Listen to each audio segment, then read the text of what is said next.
Welcome to the latest edition of the PCB Podcast.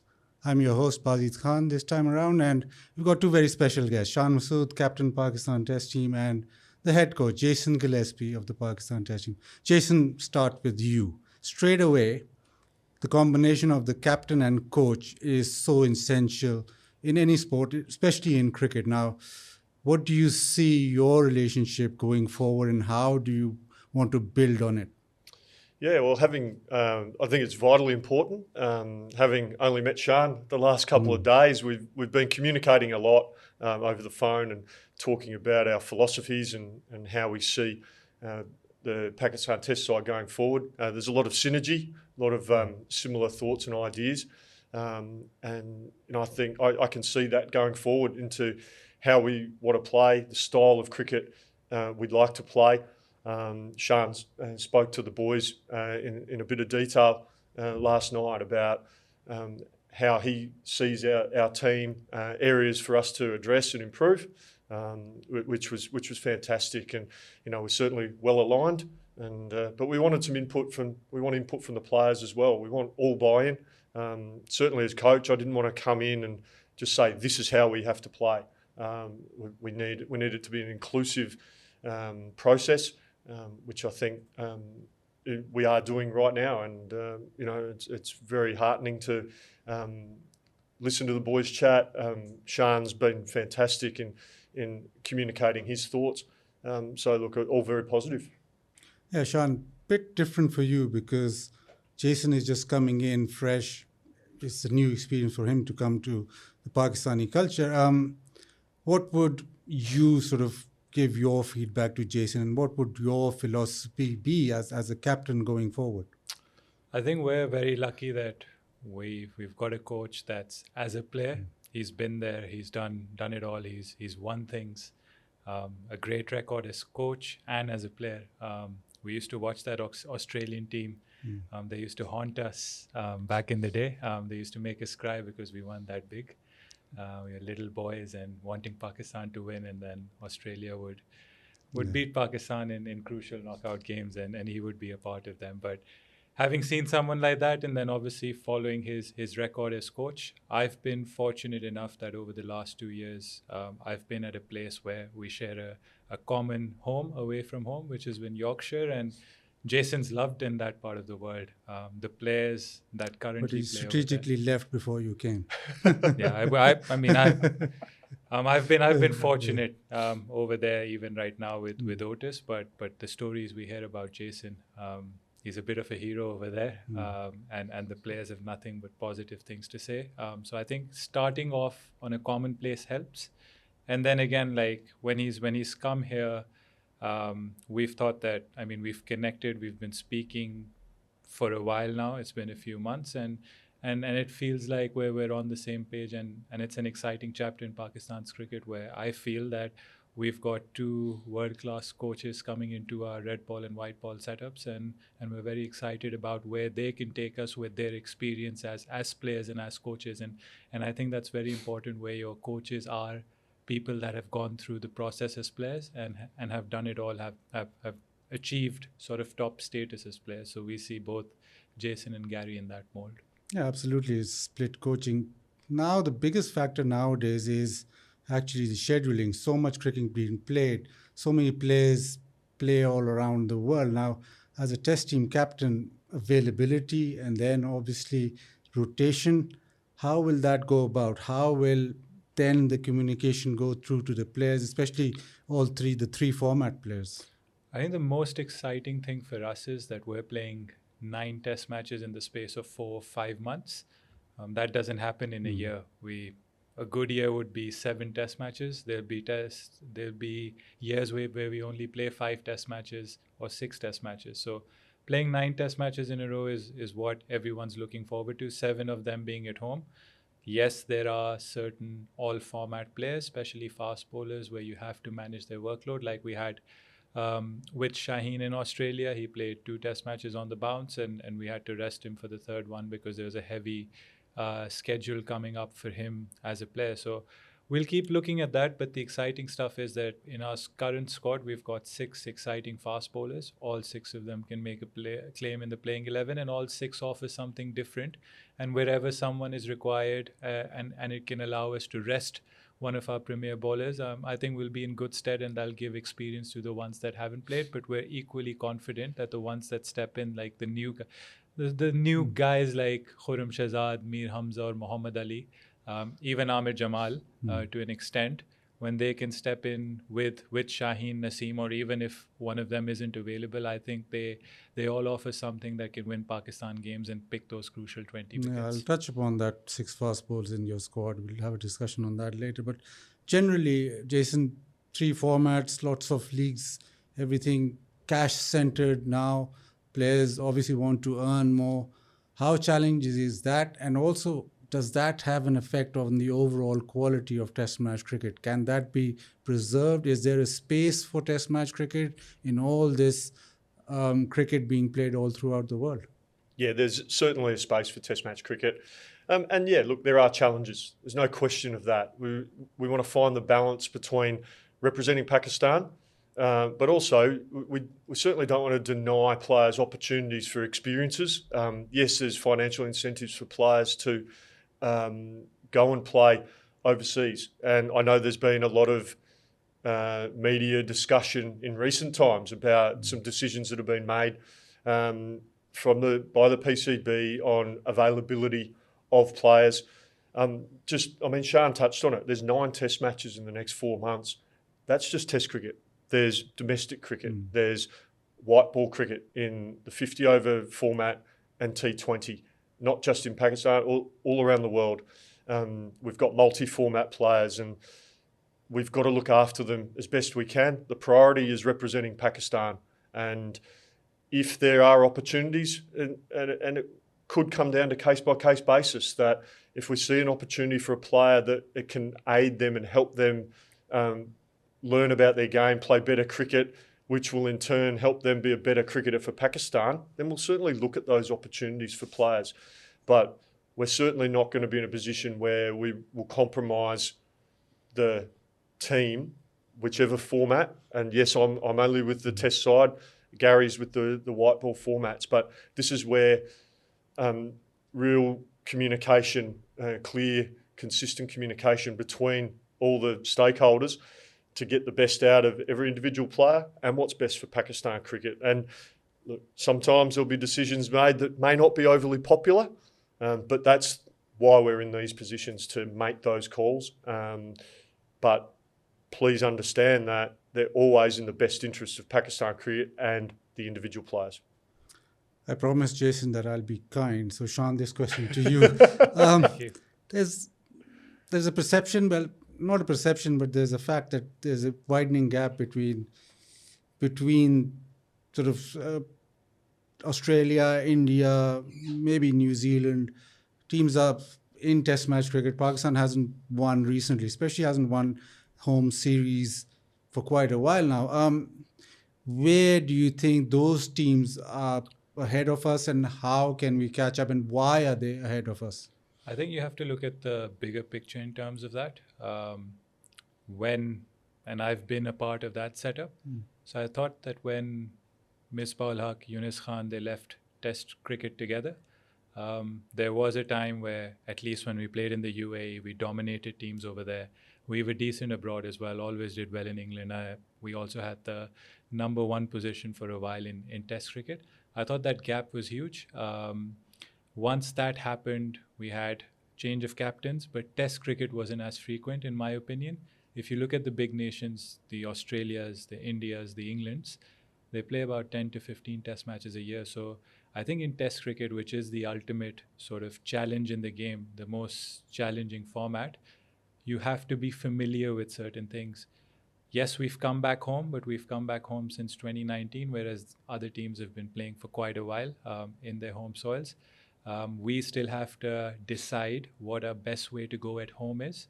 I thought that, if I'm being brutally honest, that in home Test matches, because they've been played at different times of the years against different nations, we still haven't found our way of playing in home. that suits our batting, our bowling, our styles of batting and bowling. So that's something that we have to quickly figure out. What helps us win as a team? Where can we make conditions that suit us more, and put us in the driving seat rather than thinking about how can we cope with the opposition in these situations. So again, it's about being familiar. It's about figuring it out. Consistency matters a lot in Test cricket. Like we're playing 9 Test matches in 4 months, but we've also had the unfortunate calendar sort of issues to deal with, where we last played in Australia and we're going to be playing our first Test after 10 months. So these are things that Pakistan really needs as a Test nation going forward. We need more Test cricket. We play a lot of domestic cricket. I don't think we can blame domestic cricket, because we do play 10 first-class matches minimum. With the introduction of the departmental cricket, I think people ended up playing 16, 17 first-class matches in a year. So for me, it's more about how can we get us as a team to play more Test matches. That comes in scheduling, and how can the gaps be less, where we have consistent Test squads going forward, and also finding a way at home where we can create a home fort like you see in Australia, like you see in India, where those teams are hard to beat at home, even New Zealand. So you want something that where Pakistan is identified as, oh, we're going to Pakistan, that's going to be a challenging tour. Yeah, you touched upon this, Jason, in one of your interviews, where you said that Pakistan needs to find its identity as how they play their cricket. Now, Shan has beautifully put it, because whenever you go to, say Australia, you know what you're going to get. You go to India, you know that you'll be challenged by spin. You go to New Zealand, you know that you'll be challenged by seam. You come to Pakistan, and I don't think as yet we've figured out, and people ask me this, what is the blueprint of Pakistan winning a Test match at home? Is it the fast bowling? Is it the spinners? Is it reverse swing? But we haven't as yet found a way. England beat us here 3-0, where they found a way, and we couldn't. So that identity crisis, if I may put it like that, it is a problem, and the sooner it gets sorted, the better, because everybody here follows cricket, and everybody will start questioning after every Test match. Yeah, it's a good point you make, and look, I think the identity will sort itself out. I suppose this next period of time, 7 Test matches out of 9 are in Pakistan, which is absolutely fantastic. And I echo Shan's sentiments. It'd be fantastic to play more Test cricket. The PCB are exploring ways to have more Shaheen's games, 4-day cricket in that space to almost bridge the gap between domestic cricket and international cricket. You can offer opportunities, and I think the Shaheens plays a crucial role in cricket in Pakistan. And the reason I say that is because you can offer exposure opportunities to young, talented cricketers, but you can also reward good quality domestic performances. So if you can find that balance and test these players in different environments, challenging environments against different opposition, to see if they can make that step up to play international cricket. As for the identity and playing in Pakistan, there's some varying surfaces, varying conditions, whether you are in the north part of the country or the southern part of the country. And I don't think that's going to be resolved right now. I think there'll be a bit of a process in working out exactly what surfaces we play on going forward.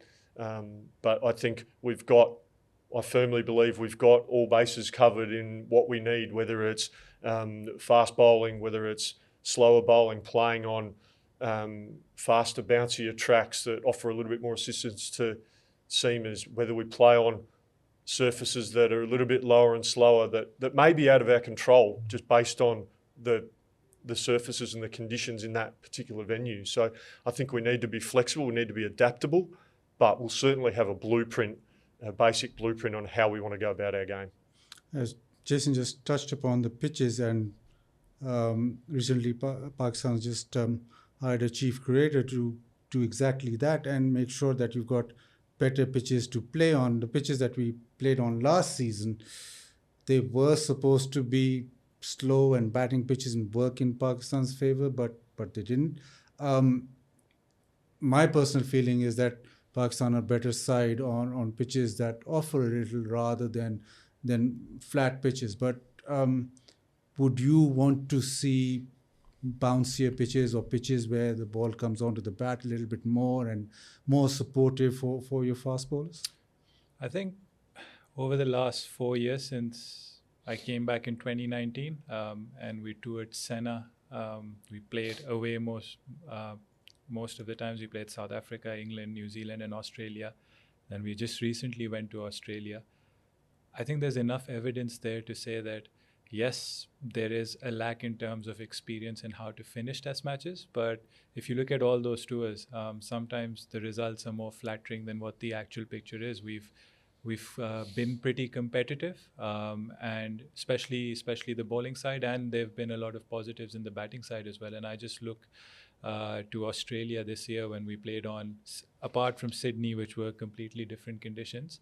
Perth was one area where we maybe got the bowling wrong in the first innings, but I think after that first innings of bowling at Perth, I think as a team the response was pretty good, especially at the MCG, where I think if we held on to our catches, we would have won that test match. So wherever there's been help for the faster men, I thought we've bowled really well. And the batting stood out as well. The challenge now for the batting is that if we do play in such conditions, like we still have to go to South Africa, how can we convert those 50s into hundreds and those 250s and 300 total scores into 350s and 400s if we're batting first. So for me personally, I feel that we do play really well when it comes to challenging conditions. Pakistan's been very competitive in England against the Duke's ball. We did lose the COVID series, but before that we've drawn every series, and even in the COVID series, that Manchester test was one where we dominated for 3.5 days, and Joss Buttler played something special at the end. So again, it's about, you can't just go one particular way because you are going to play in conditions where you might need a different skill set, let's say like reverse swing or spin. So you still have to have a balanced squad. But I feel that looking at our last tour, we were pretty competitive in Australia. There are certain things we can do in the makeup of the 11 that can make us into a more well-rounded 11. But I think squad-wise, we have enough in the tank to sort of put a team out there in any conditions. Squad-wise, only one specialist spinner you've selected in the squad. Is that something that we can look into? Is that a little insight into what you're going towards? Oh, you can look into whatever you want. But for a start, I think we've got two specialist spinners. I think Ali Agar is good enough to be classified as a specialist spinner. He's shown, from what I've seen, he's shown plenty bowling his off spin. And Abra Ahmed obviously is a fine young bowler in the early stages of his career. So, look, I think we've got a lot of bases covered. Obviously, a lot of seam bowling options. We've got spin bowling options. Feel we've got our batting is varied. I think we have all bases covered, and it's very exciting time for the Pakistan Test side. Just on that, you talked about first-class cricket and going to an overall sort of picture, the alignment of domestic cricket, the Shaheens, the high-performance centres. How important is that, or is that essential? You'd say that's essential. Also, another question is, how do you start earmarking players? Do you have a few players that, say, a couple of years down the line, you've earmarked already and you have your eye on them and look to further develop them? Yeah, certainly. The first part of your question regarding I suppose you're talking about the structure and coming through. Look, I think the basic structures are in place. Looking at domestic cricket, and you mentioned the Shaheens. I think I touched on that a little bit before. You do want to. I think the Shaheens, I'll reiterate that, is a really important part of the setup.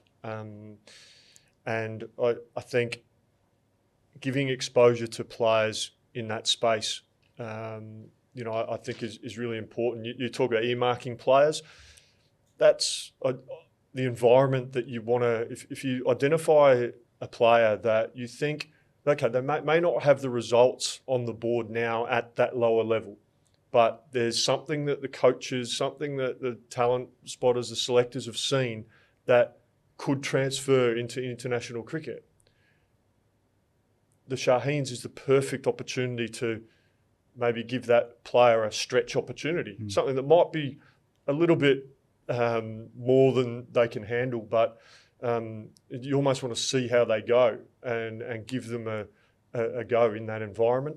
But you also want to, the Shaheens, you want to reward the domestic players who day in, day out are going out there and scoring runs, taking wickets, and doing their jobs, because everyone has aspirations. They want to play for Pakistan. So you want to also show that, yes, we are looking at you as well. You get rewarded, and the Shaheens will give you an opportunity there. You can show what you can do, and we can look to see if that player potentially has what we think it takes to potentially play at that next level.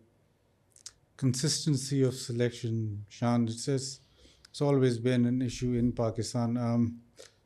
How does a captain then address that if say a player that the captain really wants in his side is the outside pressure of him not performing in 3 tests, 4 tests, how do you then make sure that he remains in the side?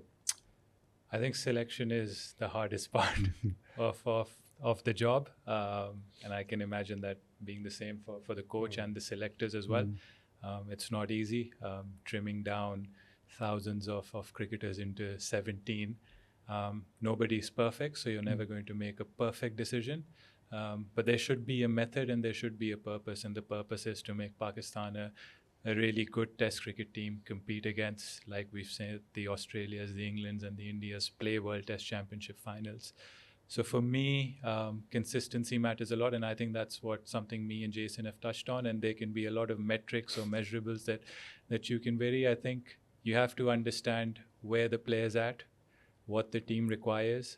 Sometimes a player might be giving the exact thing that the team wants, but because it's such an uncontrollable game, it's such a variable game, the outputs must sort of might not be that great. So I think from a coaching and a captaincy point of view, you have to take it on your head and back those players that play for the team, that play for the cause, and that play for the purpose of the team that set an example, basically. Because at the end of the day, I believe personally in a top to bottom structure where how you play at the top will sort of impact on the cricketers that will follow through, whereas you can easily go, we need to work on grassroots, we need to work on the domestic structure. One thing I really admire about England is not baseball, but identifying a way of playing and then looking for players domestically that buy into that thing. So I would want something like that where we back players at the top level that are doing what the team requires or the blueprint that the team sets out to play in.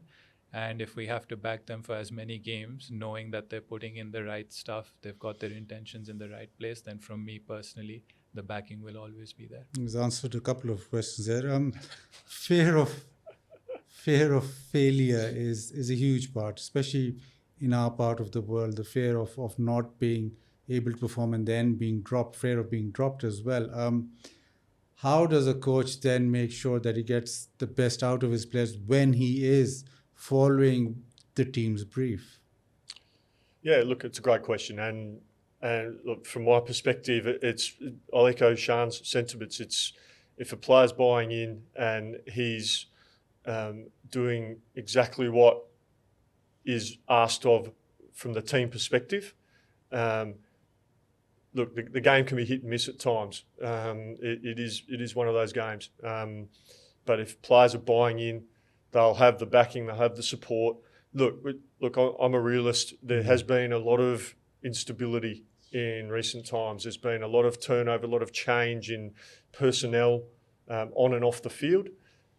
Certainly from a test perspective, speaking to the selectors and speaking to the captain, we want to we want to change that. We want to make sure that things are as consistent and as stable as possible, because if we can create that environment where off the field everything is consistent and stable, it gives the players the best chance, knowing that they're being backed, they're being supported, they're being cared for, and they're being trusted to go out and do their jobs. For me as a coach, as long as the players are buying in, they're putting in the time and the effort to improve and get better and be ready to go out there and perform for the team, they'll have our absolute backing and support. And we'll back the players to the hilt. And yes, results, we know. Ultimately, as coach, I get it. I'm judged on results and output. But I'll be backing our players, I'll be backing our coaching. And as a off-field support staff, I'll be backing our group of people to help the players be the best they can possibly be. And we'll create that environment that these lads can just go out there and play, have a clear minds and go and play cricket. Social media. Yep. How do you keep off it? My own experience, I've obviously not the magnitude that the players have or the coaches have, but even in your media stints, you get so many comments, so much backlash, whatever you do. Yep. For a top-class player or for players who are representing international teams, how is social media then handled? Well, for me, it's pretty simple. Turn your phone off. If you don't read it, it doesn't matter. And look, but I understand in the digital world, players will see things, family members, friends will see something and pass it on and be upset. But ultimately, this is the world we live in, and we just have to be mature enough to understand that there are things you cannot control. You cannot control. And so my perspective is, if it's something that's completely out of my control, I can't control what people put on social media. So I don't worry about it. It sounds simple. I understand it's not that simple. Yeah. I understand. And it's really tough for players. They can cop it a lot of the time for absolutely no reason, because people want to create a stir, create a headline. Understand all that. But I think if we make sure we control what we control our dressing room, our environment, we make that a safe space for our players, and they know that they're being backed and supported by our environment, then I think that goes a long way to negating some of the potential negativity that's out there. The environment you talked about, Shan, the dressing room environment. As a player, the dressing room is a sort of sacred place. Nothing should come in or leave. We've had so many cases previously where lots of stuff has leaked from the dressing room. It is an issue. It's we can turn a blind eye to it and say, no, it's not. And it is an issue because private conversations get leaked and suddenly everybody knows about it. And that makes your job, the coach's job, the team's job so much more difficult. Now, if you know exactly who the guy is, Everyone's life would be easier if you did. But what can be done? Look, I think that part that you mentioned, not the leak, but the word, the dressing room and the dressing room culture or the environment. I think everything starts from there. How you play on the field, it starts from there. Whatever conversations you have, whatever ideas you have, how close you are as a team. So from my perspective, when you're assigned captaincy, I think that's one of the primary jobs, to maintain or to create a dressing room culture. And you see all the great sporting teams in the world. There are cultures, there are proper dressing room cultures where the team creates that winning culture. And it obviously starts from off the field with, it can be anything. It can be disciplines, it can be routines, it can be what they agree on in terms of how to play. So again, like everything that is related to the dressing room, that includes information going in or going out, that becomes paramount as well. So that is something that we have to look at, address, and and keep convincing the players that it all starts from here, the betterment of anyone, whether that's the coaches, that's the players. It starts from the dressing room being a sacred place, and I intend as a leader to address that how important it is to form that dressing room culture. On that note, the dressing room culture and all that, say for instance, there's this word called an impact player. So the impact of an innings or the impact of a spell, is that paramount? Say if somebody gets a 50, a crucial 50, and the other guy gets a 70 in a situation where it's not as impactful, do you then rate that 50 higher than that 70, 80?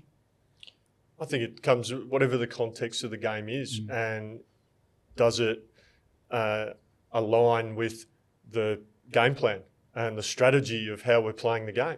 If it aligns, then it's a big tick, isn't it?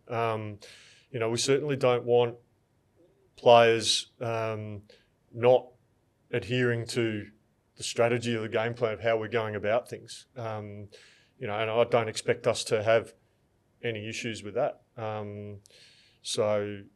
think every contribution we'll look at in isolation, and everyone, it'll be valued. There's no doubt about that. We'll value everyone's contribution.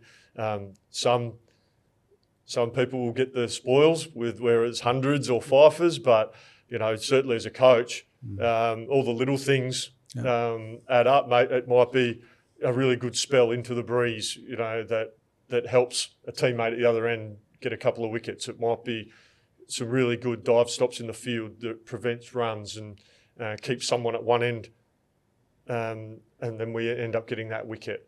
Might be, as you said, an important period in the game where we need to move the game forward, and a player went out there and took the game on.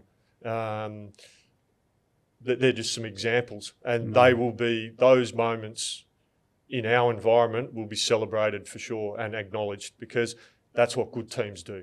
And our goal is to be not just a good team, but a great team. And yes, there's a process that will be involved to get to that point, but we'll certainly be celebrating all the little 1%ers that will be done in the Pakistan cricket team. Right, I'm going left field. I'm going off brief. Pakistan versus Australia. Jason, he's a fantastic guy. You talk to him off the field, he's sweetest person you'll ever know. But on the field, the Jason Gillespie we know was very different. Now, Pakistan versus Australia series, you had a lot of, on the field, there was a lot of laughing. The one image that sticks out is when Warner, out of all people, gets bowled from Shaheen, and they come together and have a hug. I personally, I might be wrong, I might be totally wrong here, but I personally feel that maybe because of that over-friendly environment, that intensity in the game slightly slackens. And I've talked to a few former players and a lot of former players, and they sort of tend to agree. They say that on the field, the Australians of old wouldn't talk to you, the winners weren't smilers on the field. It was after the victory that they would smile. So that element creeped into the home series a lot. Do you agree? I personally think that there's uniqueness to everyone and every situation. Yes, back in the day, I thought the game was something where oppositions on the field were enemies. They might have been best of the friends on the field, but on the field, they were the proper enemies. And you've seen hard-fought contests, and the rules were slightly less in terms of penalizing players. I think right now you play a lot of franchise cricket. You meet players from all over the world. You form friendships and bonds. Yes, when we played in Australia as well right now, there was a lot of sort of communication between the two sets of players on and off the field. But I think once that bowler has the ball in the hand and the batsman's facing the ball or the field is taking that catch, in that split second, everything goes away. And I think the beauty of the game is how it's connected everyone together, how you learn off each other, how you share dressing rooms and pick up something from certain people. I think it's very important because, let's be honest, the game needs to grow.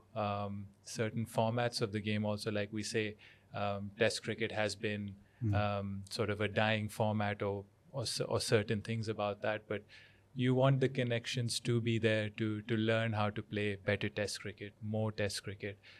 I personally, like I said, I feel in that split second where the game is decided, where that particular event is decided, I think everyone has their head switched on, and that little bit of friendliness or banter or even sledging that during the time is some form of entertainment or not.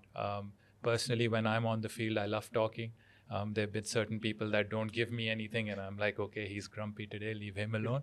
But then there'll be certain people like Nathan Lyon, when he's bowling at me, I'll be chatting to him, he'll be chatting back, he'll be like, don't miss that, that's straight. And I'll be like, yeah, fine, if I miss that, that's my fault. So like little banters going on, speaking to Manas, who's annoying in the things, where he's a lovely fellow off the field. So you get different people, and different people react differently. Again, some people are really calm and they perform. Some people need it to be ramped up, turned on, being angry, and then they turn it on. So it's about what gets the best out of you and make sure that you're not allowing anything else. And as an opposition, now we know. So when we talk in dressing rooms, we know like this particular person likes to talk, so don't give him anything. Or this particular person, when you talk to him, it takes his attention away from his skills. So there are a lot of psychological games. So even in friendly chats, you might see sometimes it is about trying to put someone off. Like you've seen batsmen that are focused, concentrated. You want to just talk to them, just get their mind off their batting a bit, and they do something silly, which gives you a wicket. So it's a changing game. It's a much more closer community now, and yes, I agree with certain players, like they played it the hard way back in the day, but a lot has changed. And for us also, like New Zealand, we know them as the nicest people in the world, but they still win games of cricket. So I don't think being nice or being unfriendly will win you games of cricket. It's what you do. It's the decisions you make in that split second with the ball or bat. Right. I've been told that this podcast is going a long while and we need to cut it short. But so, Jason, plenty of test matches. The ultimate goal, obviously, Shan touched upon this in a press conference, saying that there's still a World Test Championship final at stake.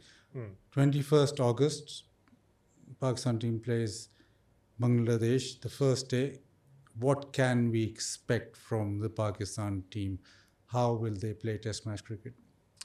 I think what you'll see is a group of players united, going out together. They'll all have big smiles on their faces. They'll go out and play positive cricket. We don't want to give away too many trade secrets or anything like that, but I think you'll see a team that wants to go out and make Pakistan supporters very proud of how they go about cricket, and that's something that I think is really important to the players. So I'm a big believer that players can be great role models, and being role models can be driven by how they conduct themselves. Go out there, play the game hard, play the game fair, play it with that genuine desire and passion. That's what filters down. That's what the little kids see. They look up to all these guys. There's a lot of supporters here in Pakistan. These guys are their heroes, and if they see their heroes going out there representing their country with a big smile on their face and working their butts off to be the very best they can be and play the game to the very best of their ability, that's what will rub off. And I hope that's what the Pakistan supporters will see. You guys in the media, I hope you guys see a united team, a team that's going out there to try their absolute very best to play the best cricket possibly can for Pakistan. Heroes, superstars, I can't let you off, Shan, without asking you this question. Arshad Nadeem has is made Pakistan euphoric. It's still carrying on the euphoria that he has created. What can we take from his story, and does it add a tad more pressure on the Pakistan team because of the fact that this euphoria needs to continue? It's made us all emotional because somebody standing on that podium, waving our flag, our national anthem, ringing the Olympic bell, whatever he gets now, he deserves it, and he is a national hero. What he's done for Pakistan is just incredible, and we're all proud of him. And that just shows the kind of talent there in Pakistan. Does it put pressure? I never feel it's pressure. It's the biggest privilege playing for Pakistan or representing Pakistan. I tell the boys this, that every day we get out here is a privilege. It's not our right. We should be extremely, extremely proud and feel extremely grateful that we represent our country. And people like Arshad Nadeem, heroes like Arshad Nadeem will only motivate us that this is the power we have, or the chance or opportunity we have to do something good for Pakistan. So starting from 21st of August, we'd like to put our foot down and play cricket, play test cricket that people from Pakistan enjoy watching, people from all over the world enjoy watching, and just be a side that wins, but that also puts smiles on people's faces. Thank you very much. Yeah. And Shan, we'd love to invite Arshad Nadeem to the dressing room as well. I know the boys.